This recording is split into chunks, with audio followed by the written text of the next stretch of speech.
नमस्कार, मी अनुपमा खानविलकर. आपण पाहताय झी24 तास हितगुज या आमच्या विशेष कार्यक्रमामध्ये आपल्या सगळ्यांचं स्वागत. या कार्यक्रमामध्ये विविध विकारांबाबत तज्ञांसोबत आपण चर्चा करत असतो आणि आज आपण हितगुजमध्ये चर्चा करणार आहोत ते नैसर्गिक केस उगवण्याची आधुनिक उपचार पद्धती या विषयावर. आणि या बाबतीमध्ये चर्चा करण्यासाठी आज आम्ही निमंत्रित केलेला आहे ट्रायकोलॉजिस्ट डॉक्टर सतीश वैष्णव यांना. सरांचं आधी आपण स्वागत करूया. नमस्कार सर, हितगुज या आमच्या शोमध्ये आपलं स्वागत आहे. थोडक्यात ओळख करून देते डॉक्टर सतीश यांची. डॉक्टर सतीश हे ट्रायकोलॉजिस्ट आहेत. त्यांनी ते member of international medical society California इथनं ट्रायकोलॉजीचं त्यांनी शिक्षण पूर्ण केलेलं आहे. त्यांचं हेअर डॉक हे हेअर क्लिनिक पुणे इथं असून अनेकांनी इथं येऊन उपचार घेतलेले आहेत. हेअर डॉक ही संस्था 1985 पासून कार्यरत आहे. गेल्या 30 वर्षांपासून केसांच्या प्रत्येक समस्यांवर सर्व प्रकारचे उपचार त्यांच्याकडे उपलब्ध आहेत. केशविकार तज्ञ डॉक्टर सतीश यांना केशरत्न अवॉर्डनं सन्मानित करण्यात आलेलं आहे. पॉंडिचेरीचे गव्हर्नर डॉक्टर इकबाल सिंग यांच्या हस्ते त्यांना पुरस्कार देण्यात आला. हेअर डॉक हा एक विश्वसनीय ब्रँड आहे. हेअर डॉकमध्ये अल्प दरात आंतरराष्ट्रीय दर्जाचे उपचार दिले जातात. पुणे, नाशिक, औरंगाबाद इथे त्यांचे सेंटर्स आहेत. महाराष्ट्रभर फ्रँचायझीच्या माध्यमातून ही सेवा पुरवण्याचा त्यांचा प्रयत्न आहे. तेव्हा आज आपण या विषयाबाबत आणखी माहिती त्यांच्याकडून जाणून घेऊया. तेव्हा लगेचच चर्चेला सुरुवात करूया डॉक्टर सतीश वैष्णव यांच्याबरोबर. सर, सगळ्यात आधी मला महत्त्वाचा प्रश्न विचारायचा तो म्हणजे केस गळण्याची नेमकी कारणं काय आहेत? केस गळण्याचे अनेक कारण आहेत. स्त्रियांचे वेगळे कारण आहेत, पुरुषांचे वेगळे कारण आहेत. स्त्रियांमध्ये ठराविक एजमध्ये हार्मोन चेंजेस होत असतात. मेनार्की, मेनोपॉज असं. त्याच्यानंतर मग प्रेग्नन्सीच्या दरम्यान आफ्टर डिलिव्हरी बरेच चेंजेस होत असतात आणि त्या गोष्टींमुळं त्याचा परिणाम केसांवर होतो आणि हेअरफॉल वाढतो. आणि त्या रेग्युलरली मध्ये आयर्न कमी असते, म्हणजे हिमोग्लोबिन कमी झाल्यामुळे एनिमियामुळे बऱ्याच जणांना केस गळतीचा प्रॉब्लेम फेस करावा लागतो. तसंच पुरुषांमध्ये सुद्धा टेस्टेस्ट्रॉन म्हणून जो हार्मोन असतो त्याचं सिक्रेशन एक्स्ट्रा झाल्यानंतर त्याचा फॉलिकलवर परिणाम होतो आणि फॉलिकल्स वीक होऊन केसांची गळती वाढते.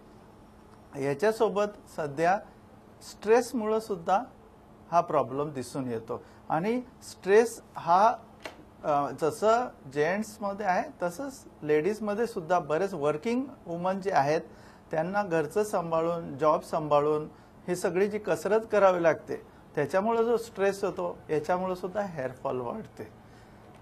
जेंट्समध्ये रेग्युलरली जो कॉम्पिटिटिव्ह एक्झाम फेस करतात त्या यंगस्टर्समध्ये हा प्रॉब्लेम खूप जास्त दिसतोय हल्ली. कारण त्यांना दिवस रात्र अभ्यास करायला लागते, झोप खूप कमी होऊन जाते, जेवणाकडे लक्ष नसते आणि जे काही डाएट असतं मेसचं वगैरे किंवा काही जे काही जंक फूड ते घेतात तो तेवढा नरिशियस नसतं. ह्या सगळ्या गोष्टींचा परिणाम केसांवर होतो आणि अल्टिमेटली केस गळती वाढल्यामुळं विरळपणा वाढत जातो, टक्कल दिसायला लागते. अगदीच आता तुम्ही म्हटलात की खरं तर टक्कल पडणं ही एक समस्या सध्या बघतो आपण, तर वाढत चालली. ही अनेक कारणं आहेत केस गळतीचे. मात्र टक्कल पडल्यानंतर रिग्रोथ होऊ शकते का? एकदम आजच्या घडीला रिग्रोथ नक्कीच होऊ शकते. काही वर्षापूर्वी असं होतं की टक्कल पडायला लागलं की टक्कल वाढतच जातं, नशिबाचा भाग म्हणून सोडून द्यायचे. पण आता सायन्स इतकं ॲडव्हान्स झालेलं आहे की रिग्रोथ सहज शक्य आहे. फक्त त्यासाठी पेशंटची चिकाटी, फॉलोअप खूप महत्त्वाचं आहे. आणि आता हेअर डॉक हेअर क्लिनिकमध्ये जे इंटरनॅशनल हेअर ग्रोथ ट्रीटमेंट जे आलेलं आहे त्याच्यामुळं खूप कमी कालावधीमध्ये रिग्रोथ स्टार्ट होऊन जातो. फक्त त्यासाठी पेशंटनी रेग्युलरली जे टिप्स दिले जातात, जे मेडिसिन्स दिले जातात, त्यानंतर जे लेझर ट्रीटमेंटसाठी इतर ट्रीटमेंटसाठी जेव्हा बोलवलं जातं ते फॉलो केलं तर नक्कीच रिग्रोथ होऊ शकतो आणि या समस्येतनं त्या पेशंटची नक्कीच सुटका होऊ शकते. सर, मगाशी आपण बघितलं की तुम्ही सांगत होतात की केस गळतीमुळे टक्कल पडू शकतं, केसही खरं तर विरळ होतात. तर विरळ केस होणं हे हेअर डॉकच्या ट्रीटमेंटने थांबू शकतं का? विरळ केस होणं तर हेअर डॉकच्या ट्रीटमेंटने थांबवू शकतं. त्याचं कारण असं आहे की हे जे रूट ग्रो ट्रीटमेंटमुळं ॲक्च्युअली रूट्सला नरिशमेंट दिली जाते. रूट्सला नरिशमेंट दिल्यामुळं काय होतं की हेअर फॉलिकल जो आहे त्याच्यामध्ये स्ट्रेंथ आल्यामुळं ग्रोथ पण स्टार्ट होते आणि स्ट्रेंथ आल्यामुळे फॉलिंग पण कमी होऊन जातो. फक्त याच्यामध्ये महत्वाचं हे आहे की हेअर ग्रोथ कुठपर्यंत होऊ शकतं, कुठपर्यंत नाही होऊ शकतं. त्या संदर्भात मी एक सांगू इच्छितो, टक्कलपणचे वेगवेगळे स्टेजेस असतात. First stage, second stage, third stage and last stage. तर लास्ट स्टेजमध्ये जे गुळगुळीत जे टक्कल झालेले, जिथं फॉलिकल्स अवेलेबल नाही आहे तिथं होण्याची शक्यता कमी असते. पण आपण जर इनिशियल स्टेजला जर हेअर डॉक्टरला कॉन्टॅक्ट केलं किंवा एका ट्रायकोलॉजिस्ट ट्रीटमेंट घेतली तर नक्कीच केस गळती पण थांबू शकते आणि रिग्रोथ पण होऊ शकते. सर, आणखी एक मला महत्त्वाचा प्रश्न विचारायचा होता की हेअरडॉकच्या जी रूट ग्रो ट्रीटमेंट आहे तर त्यामुळे नवीन केस उगवतात का त्याच्यामुळे आणखी काही वेगळे फायदे होतात? हेअरडॉकच्या रूट ग्रो ट्रीटमेंटने नवीन केस पण उगवतात, जे एक्झिस्टिंग आहे ते स्ट्रॉंग होतात, लेंथ वाढते आणि महत्त्वाचं हे आहे की ते खूप कमी कालावधीमध्ये हे सगळे प्रोसेस होतात. फक्त चिकाटी पेशंटची आवश्यक आहे आणि जे काही टिप्स दिले जातात एकदम सोपे टिप्स दिले जातात हेअरडॉकमध्ये, जेणेकरून ते आणि ट्रीटमेंट हे याची सांगड घातली तर नक्कीच खूप छान फरक पडतो आणि नवीन केस पण येतात, बळकटी येते आणि लेंथ पण वाढते याच्याने. सर, तसंच आपण बरेच वेळा बघतो की केस पातळ सुद्धा होतात, तर अशा वेळी केसांची जाडीही वाढू शकते? हा, याच्यामध्ये जसं आता मी थोड्या वेळापूर्वी बोललो, रूट ग्रो ट्रीटमेंटनी काय होतं की फॉलिकलला ऍक्च्युअली नरिशमेंट मिळते आणि फॉलिकलला नरिशमेंट मिळाल्यामुळे काय होतं की केस का गळत होते, कारण वृक्ष झालेले असतात, वीक झालेले असतात केस अनेक डेफिशियन्सीजमुळे. तर हे रूट ग्रोथ जो ट्रीटमेंट आहे याच्यामुळे रूट्सला नरिशमेंट दिल्यामुळं त्याचं जे आहे ग्रोथ अजून फास्ट होते, थिकनेस वाढते आणि इतर म्हणजे डॅन्ड्रफ पण कमी होतो. बाकी काही जणांना डॅन्ड्रफला वेळेवर ट्रीटमेंट नाही केलं तर सोरायसिस म्हणून आजाराकडे जे जातं ते सुद्धा थांबवता येतं आणि आता इतर बरेच फायदे होतात. अगदी. आपल्या पुढच्या प्रश्नाकडे आपण वळूया, मात्र प्रेक्षकांना तोपर्यंत एक अत्यंत महत्त्वाची माहिती सांगायची ती म्हणजे आज आपण जे नैसर्गिक केस उगवण्याच्या आधुनिक उपचार पद्धती या विषयावर बोलतो. डॉक्टर सतीश वैष्णव आपल्याबरोबर आहेत. या विषयातले तज्ज्ञ. यांच्या वेगवेगळ्या शाखा आहेत, पुणे, नाशिक आणि औरंगाबाद इथे शाखा आहेत आणि निश्चितच या ट्रीटमेंटचा चांगला उपयोग होतो. सर, पुन्हा एकदा चर्चेकडे वळते. टक्कल पडला तर नेमक्या कोणकोणत्या समस्या उद्भवत असतात? टक्कल पडल्यामुळं टीनएजर्समध्ये, यंग जनरेशनमध्ये एक खूप मोठी समस्या ही असते की टक्कलपणमुळं, विरळ केसांमुळं त्याचं वय नसताना ते जास्त वयाचे दिसायला लागतं. त्यामुळं त्यांना लग्नाच्या वेळेस सुद्धा बऱ्याच समस्यांना फेस करावं लागतं आणि ह्या विरळ केसांमुळं त्यांचं कॉन्फिडन्स लूज होऊन जातो. पण आता या तरुण पिढीला हे सांगू इच्छितो की आता या समस्येतनं नक्कीच हेअरडॉकमध्ये आपण रूट ग्रो ट्रीटमेंटमुळे सुटका नक्कीच होऊ शकते. आणि मी जे बोलतोय की तरुण व्यक्तींमध्ये काय हे होत आहे, प्रॉब्लेम येत आहे वगैरे, तर मला असं वाटतं एक व्हिडिओद्वारे एक पेशंटचं मनोगत मी तुम्हाला दाखवतो, जेणेकरून तुम्हाला या गोष्टीची पुष्टी मिळेल. अगदी. I was having a problem of severe hair fall, dandruff. This is my earlier photo wherein I had a lot. You can see a lot of hair fall here, and I also had a lot of dandruff. Then after consultation with the doctor, I started my treatment. The treatment is very easy to follow, and now I can see at least my dandruff is completely stopped. Hair loss is stopped at least. I can see some growth also, some areas. Some areas still the treatment is in progress, so I am hopeful that it will be all green over here. So let's hope for the best. Thank you. Just bend down and can show the difference. Yeah, this A little bit more. correct. Bend. Yeah. We can see the huge difference from the photograph. In the photograph there is much hair thinning, but now it is almost covered up. Yeah, I think that now there is a hair growth, and I am not seen as a. At least I feel that I am not looking as a aged person. अगदी. Sir, आपण आता या व्हिडिओमध्ये बघितलं या तरुणाचं मनोगत. त्याने जी हेअरडॉकची ट्रीटमेंट घेतली आणि आपण एक चेहऱ्यावर हास्य बघितलं, एक कॉन्फिडन्स त्याचा दिसून आला. तुम्हाला याविषयी, या व्हिडिओविषयी काय सांगायचं का? एक महत्त्वाचं या व्हिडिओद्वारे मी एक संदेश देऊ इच्छितो की तरुण मुलांना ही शंका असते की आता केस गेले उगवू शकतात का नाही उगवू शकतात, तर हे जे आहेत आपले पेशंट यांना वयाच्या 55व्या वर्षी हेअर ग्रोथ झालेली आहे, तर 20 आणि 25 वर्षाच्या मुलांना तर नक्कीच फरक पडू शकतो, कारण दॅट्स अ ग्रोईंग एज. पण त्यामध्ये फक्त त्यांनी कन्सिस्टंटली ट्रीटमेंट घेणं आवश्यक आहे. अगदी. टक्कलपणाविषयी नेमकी काय काळजी घेतली पाहिजे तेही आपल्याकडून जाणून घ्यायचंय. मात्र वेळ झाली एका छोट्याशा ब्रेकची. कुठे जाऊ नका, पाहत रहा झी 24 तास हितगुज.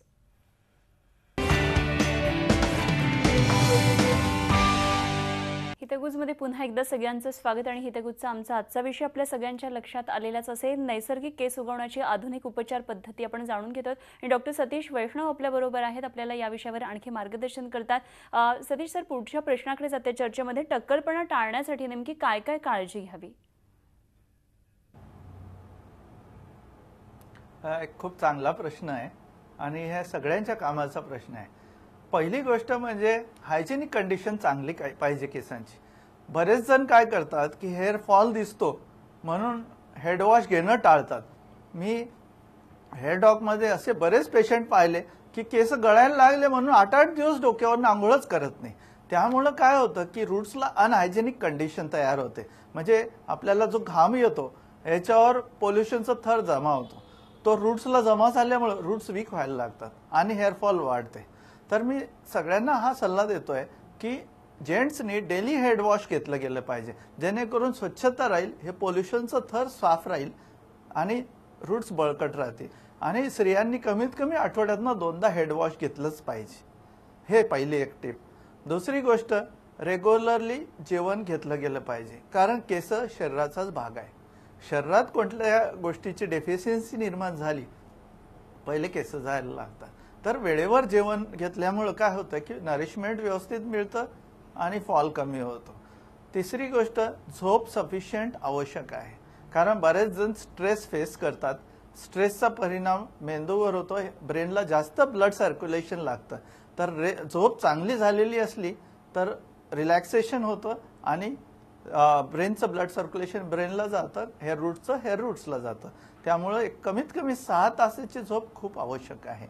त्यानंतर एक 10 मिनिटं कमीत कमी प्राणायाम केलंच पाहिजे. एक 10 वेळेस सूर्यनमस्कार केलेच पाहिजे. हे सगळ्यांचा परिणाम केसांच्या चांगल्या वाढीसाठी पण होतो आणि हेल्दी अँड फिट राहण्यासाठी होतो. पाणी भरपूर पिलं पाहिजे. मला असं वाटतं मी अगदी सोपे टिप्स देतोय, जेणेकरून प्रत्येक व्यक्ती याला जर फॉलो केलं तर त्याला केसांची समस्याच उद्भवणार नाही. याच्या व्यतिरिक्त जर फॉल होत असला, शरीरात काही झीज निर्माण झालेली असली, तर अशा वेळेस त्यांना जी झीज निर्माण झाली त्यासाठी ट्रीटमेंटची आवश्यकता असते. त्यांनी इनिशियल स्टेजलाच फॉल सुरू झाला की डॉक्टरांचा सल्ला घ्यायचा, ट्रीटमेंट घ्यायची आणि याच्यातनं सुटका करून घ्यायची.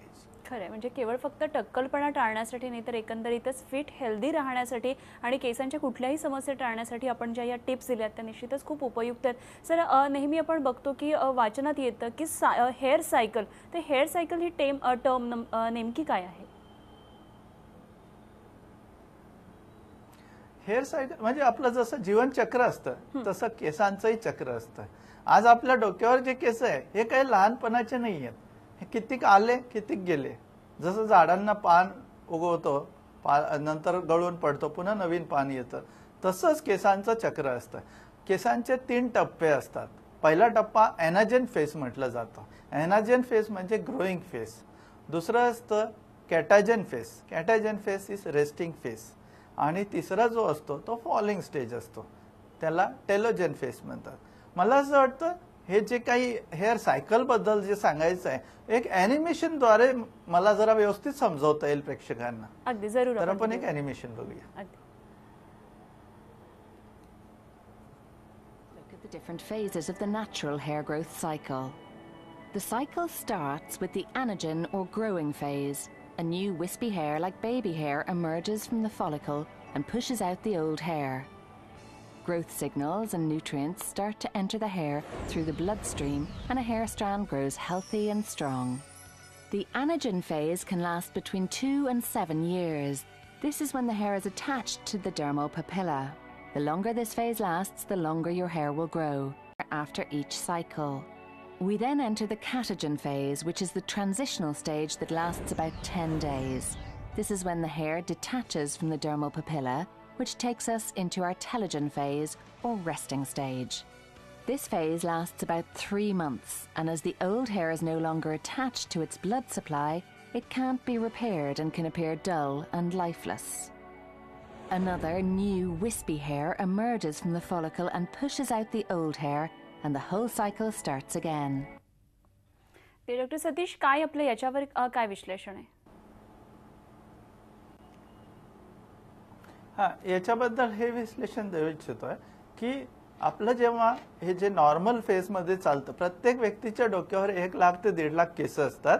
त्याच्यापैकी साधारण एक 50 ते 100 केस डेली फॉलिंगला आलेले असतात. ते गळतात, त्या ठिकाणी नवीन केस उगवून जातात. पण समस्या तेव्हा निर्माण होते जेव्हा गळणं तर नॉर्मली चालू आहे, पण ग्रोथ स्लो होऊन जाते. ग्रोथ स्लो झाल्यामुळे काय होतं, नवीन केस येणं स्लो झाल्यामुळे काय होतं, हळूहळू विरळपणा वाढत जातो आणि मग टक्कलपण दिसायला लागतं.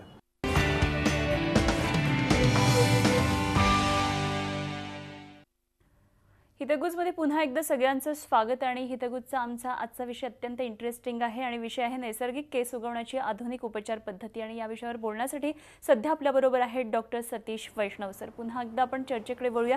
सर, आपण बघतो की स्त्रियांमध्ये खरं तर केस गळतीची समस्या मोठ्या प्रमाणात असते, तर विरळ केसांमुळे नेमक्या स्त्रियांना कुठकुठल्या समस्या निर्माण होतात? विरळ केसांमुळे स्त्रियांमध्ये पहिले निराशा येते आणि निराशा आल्यामुळे काय होतं की विरळ केस घेऊन कुठल्याही कार्यक्रमाला जायला त्यांना लाज वाटते.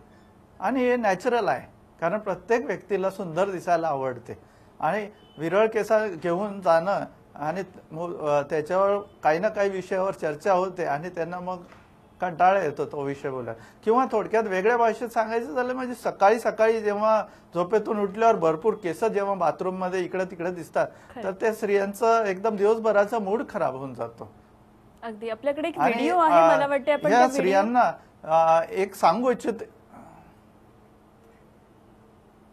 मला केसांचा भरपूर प्रॉब्लेम होता आणि 8-10 वर्षापासून प्रॉब्लेम होता. केस गळती, टक्कल पडणे. आता हेअर डॉकमध्ये मी येऊन 3 महिने झाले. मला केसांची खूप प्रगती आहे आणि माझे केस वाढतात, पण गळणं बंद झालेत आणि दाट पण होतात. आहे माझा हा आत्ताचा फोटो. खूप जास्त फरक आहे. जसं आपण अगोदरच्या फोटोमध्ये बघितलं की टक्कल दिसते, हो, आता अजिबात वाटत नाही. वाटत ते फक्त 3 महिन्याच्या ड्युरेशन मध्ये झालेलं आहे. कसं वाटतं मग आता? खूप छान वाटतं. किती टक्के फरक आहे तुम्हाला असं वाटतं? 95% फरक आहे. अगोदर कसं वाटायचं जेव्हा टक्कल पडलं होतं तेव्हा कसं वाटायचं? खूप निराश व्हायची मी.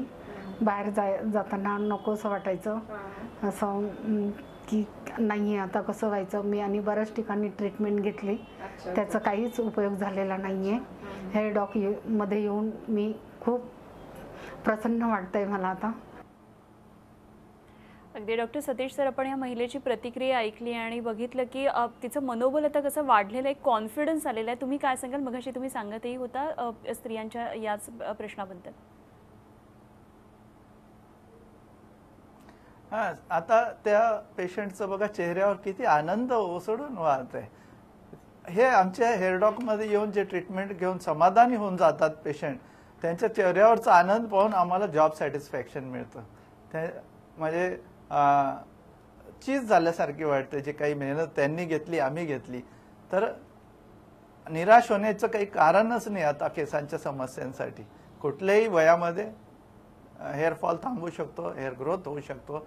हे पेशंटच्या आणि किती टक्के फरक पडू शकतो पेशंटने सांगितलंय आपल्याला की साधारण 90 ते 95% पेशंटना हेअर डॉकच्या ट्रीटमेंटनी फरक पडतो. फक्त त्यासाठी पुणे, नाशिक, औरंगाबाद जे नंबर्स दिले इथं संपर्क करू शकता.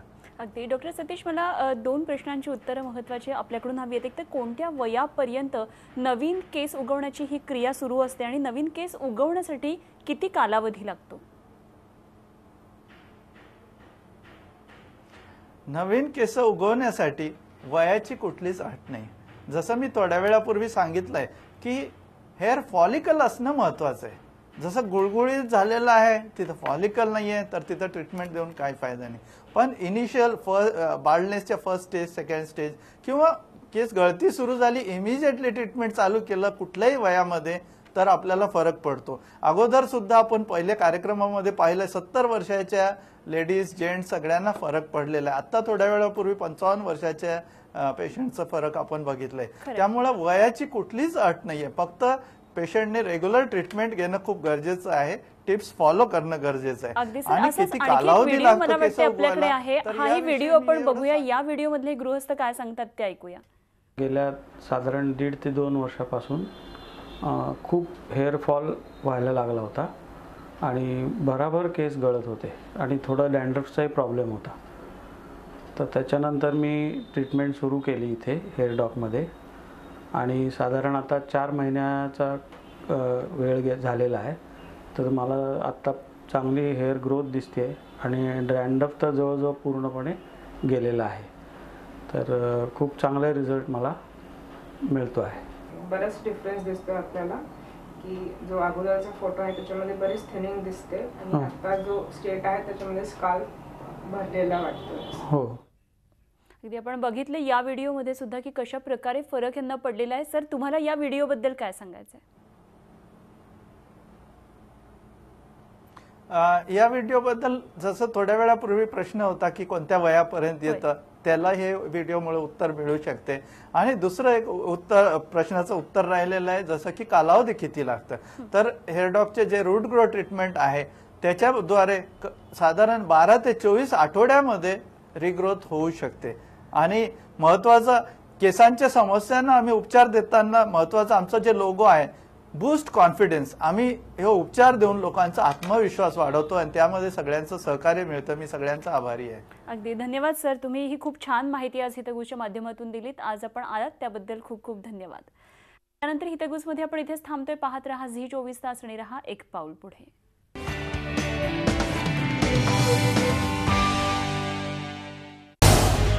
झी24 तास रहा एक पाऊल पुढे.